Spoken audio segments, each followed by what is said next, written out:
Diesel සහ petrol metric ton 90,000ක් රැගත් නෞකා 3ක් ඉදිරියේදී ශ්‍රී ලංකාවට පැමිණීමට නියමිත ඇති බව ලංකා ඉන්දියන් ඔයිල් සමාගම පවසනවා. එම සමාගම පවසන්නේ ඉන් එක් නෞකාවක් මේ මාස 15 වෙනිදාට පෙර දිවයිනට ළඟා වනු ඇති බවයි. මේ අතර පවතින ඉන්ධන අර්බුදය ඉදිරියේදී රෝහල් ගණනාවක කටයුතු අඩපණ වීම කෙරෙහි බලපානු ඇති බවට වෛද්‍යවරුන් අනතුරු අඟවනවා. මෙරට ඉන්ධන අවශ්‍යතාවය සපුරන්නේ ලංකා ඛනිජ තෙල් නීතිගත සංස්ථාවට අයත් පිරුම්හල් වලින් සහ ලංකා ඉන්දියන් ඔයිල් සමාගමට අයත් පිරුම්හල් වලින් දිවයින පුරා පිහිටා ඇති ඉන්ධන පිරුම්හල් වලින් 90%ක අයිතිය ඛනිජ තෙල් නීතිගත සංස්ථාවට හිමිවන අතර සෙසු 10%ක අයිතිය ලංකා ඉන්දියන් ඔයිල් සමාගමට හිමිවනවා. රට තුළ පවතින ඉන්ධන අර්බුදය හමුවේ ලංකා ඛනිජ තෙල් නීතිගත සංස්ථාවට අයත් පිරුම්හල් 1190න් 90%ක්ම මේ වන විට වැසී ගොස් ඇති අතර විවෘතව පවතින 10%ක ඉන්ධන පිරුම්හල් වලින්ද ඉන්ධන නිකුත් කරන්නේ අත්‍යවශ්‍ය සේවා සඳහා පමණයි. නමුත් ඉන්ධනහල් 202ක් හිමි ලංකා IOC ඉන්ධන පිරුම්හල් වලින් ගෙවුණු දින කිහිපයේදීම ඉන්ධන නිකුත් කරනු අතර අදත් ඉන්ධන පිරුම්හල් 94ක ඩීසල් සහ පෙට්‍රල් නිකුත් කරන බව එම සමාගම ඊයේ නිවේදනය කළා. ඒ හේතුවෙන් මේ වන විට IOC ඉන්ධන පිරුම්හල් අසල ජනතාව දිගු පෝලිම්වල රැඳී සිටිනවා. බණ්ඩාරගම පානදුර මාර්ගයේ IOC ඉන්ධන පිරුම්හලට පොලිස් නිලධාරීන් පැමිණ පෞද්ගලික යතුරුපැදිවලට ඉන්ධන ලබා ගැනීම හේතුවෙන් තවන්ට ඉන්ධන අහිමි වූ බව පවසමින් එම පොලිමේ රැඳී සිටි ජනතාව අද විරෝධතාවයක නිරත වුණා.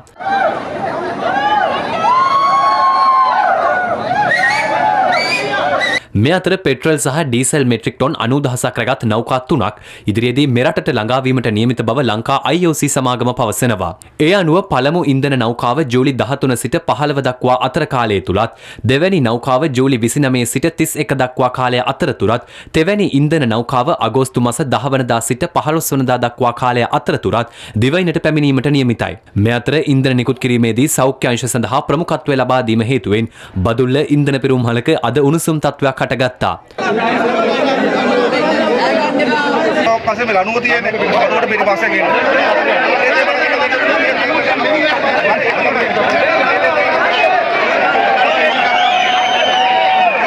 ඒ නිසා කරුණා කරලා තෙල් ටික ගහලා උන්ට හයර් එකක් දුවලා හම්බ කරගන්න ලොකු තෙල් ඩීසල් පාය අපි ඩීසල් පාය ගන්න වැඩේ වැඩේ. එහෙම බෑ.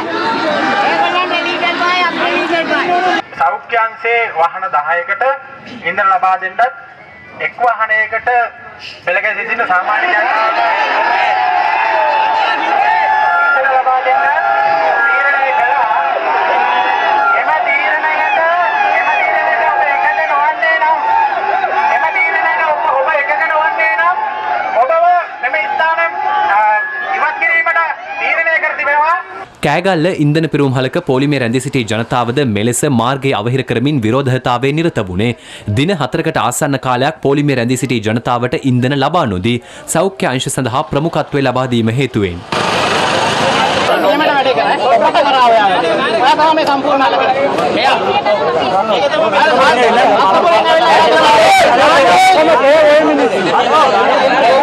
ඉන්ධන නිකුත් කිරීමේදී අත්‍යවශ්‍ය සේවා යටතේ සෞඛ්‍ය අංශ සඳහා ප්‍රමුඛත්වය දෙන විට පොලිමේ රැඳී සිටින ජනතාව විරෝධය පළ කරන සිද්ධීන් ගෙවුණු දින කිහිපයේදීම විවිධ ප්‍රදේශවලින් වාර්තා වුණා. කෙසේ වෙතත් මෙමගින් සිදුවන්නේ අත්‍යවශ්‍ය සේවාවක් වන රෝහල් කටයුතු අඩාල වීමයි. මේකට ප්‍රධානම හේතු වෙලා තියෙන්නේ කාර්ය මණ්ඩලයට සේවයට පැමිණීමට අපහසුතාවයකට පත්වීම.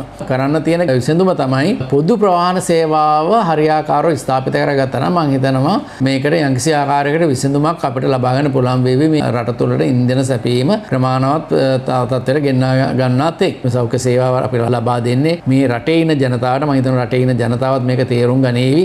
මේ අතර සෞඛ්‍ය පද්ධතිය කඩා වැටෙනහොත් ඉදිරියේදී ඇතිවිය හැකි අවදානම ගැන රජයේ වෛද්‍ය නිලධාරීන්ගේ සංගමේ ලේකම් වෛද්‍ය හරිත අලුත්ගේ මහතා පැහැදිලි කිරීමක් කළා. ඒ වගේම තමයි අපි දන්නවා හැමෝම ලොකු පීඩනයක මේ කාලේ ජීවත් වෙන්නේ. කාටවත් අනිත් එක්කෙනාගේ අවශ්‍යතාවය තමන්ගේ අවශ්‍යතාවයට වඩා ලොකු අවශ්‍යතාවයක් විදිහට පේන්නේ නැහැ. සාධාරණීකරණය වෙන්නේ නැහැ. අද දවසේ නිරෝගී වෙන එක්කෙනා හෙට රෝගී වෙන්න පුළුවන්. හෙට එයාට ශල්‍ය කර්මයකට භාජනය වෙන්න පුළුවන්. නමුත් අද දවසේ එයාට තේරෙන්නේ නැහැ රෝහල් පද්ධතියේ වටිනාකම. වෛද්‍යවරුන් රෝහල් තුල සිටීමේ වැදගත් වැදගත්කම. සෞඛ්‍ය පද්ධතියේ සමහර තැන් අඩපණ වෙලා තමයි ඉදිරි සතිය යන්න පුළුවන් වෙන්නේ. සමහර සේවාවන් අපිට අනිවාර්යෙන් සීමා කරන්න වෙයි. සමහර ශල්‍ය කර්ම අපිට කල් දාන්න වෙයි. සමහර සායන අපිට කල් දාන්න වෙයි. සමහර බාහිර රෝගී අංශවල දෙන සේවාවන් සීමා කරන්න වෙයි මේ තත්ත්වෙ දිගටම ගියොත්. එහෙනම් ඒ සියල්ල සලකලා බලලා සෞඛ්‍ය සේවකයන්ට සාමකාමී වටපිටාවක් තුළ මේ නිර්වුල්ව තමන්ගේ මනස තබාගෙන වැඩ කරන්න අවශ්‍ය කරන වාතාවරණය හදන්න ඕනේ.